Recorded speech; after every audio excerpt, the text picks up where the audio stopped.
Moins de 48 heures après les attentats, la police française diffuse cet appel à témoins.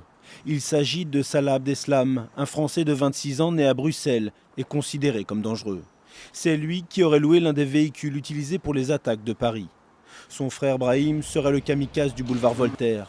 Mohamed, le troisième de la fratrie, est actuellement en garde à vue en Belgique. Impossible de dire à ce stade s'il est impliqué de près ou de loin dans ces attentats ou s'il s'agit d'une garde à vue de routine, comme dans chaque affaire de terrorisme. Samedi matin, Salah Abdeslam est contrôlé à la frontière par les gendarmes français alors qu'il rejoint la Belgique à bord de cette voiture. Mais l'homme n'est pas encore recherché par les autorités qui ne le retiennent pas. Le suspect vit à Molenbeek, près de Bruxelles, une commune réputée pour abriter des islamistes radicaux et où plusieurs personnes ont été interpellées samedi. Nous sommes face à une nouvelle modalité d'intervention, celle d'actes de guerre commandités par des barbares à partir de la Syrie et qui mobilisent des filières qui sont pour beaucoup d'entre elles situées en Belgique et qui peuvent aussi mobiliser des complicités dans les pays d'intervention où ces attentats abjects sont commis. En plus de Brahim, boulevard Voltaire, 2 autres kamikazes auraient été formellement identifiés. Un certain Bilal aurait actionné sa ceinture d'explosifs aux abords du Stade de France. Omar, un Français de 29 ans, serait lui l'un des assaillants du Bataclan.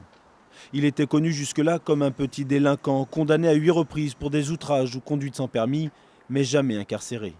Il entre sur les radars des services de renseignement en 2010 après s'être radicalisé, mais son profil ne semble pas inquiéter particulièrement les autorités. Il était en lien avec des acteurs de l'islam radical dans des mosquées et avait suscité l'attention de nos services, mais sans jamais commettre d'actes sur le territoire national ou sans jamais avoir été soupçonné de préparer des actes à caractère terroriste. Le mystère reste entier sur le passeport syrien retrouvé près d'un kamikaze au Stade de France. La personne identifiée sur ce passeport serait entrée il y a un peu plus d'1 mois dans l'Union européenne.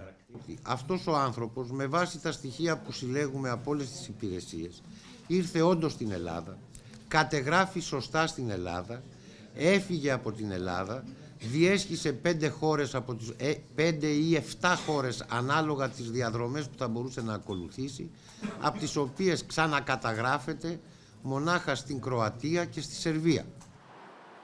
Mais les enquêteurs restent très prudents. Le passeport serait authentique, mais selon eux, il aurait très bien pu être volé.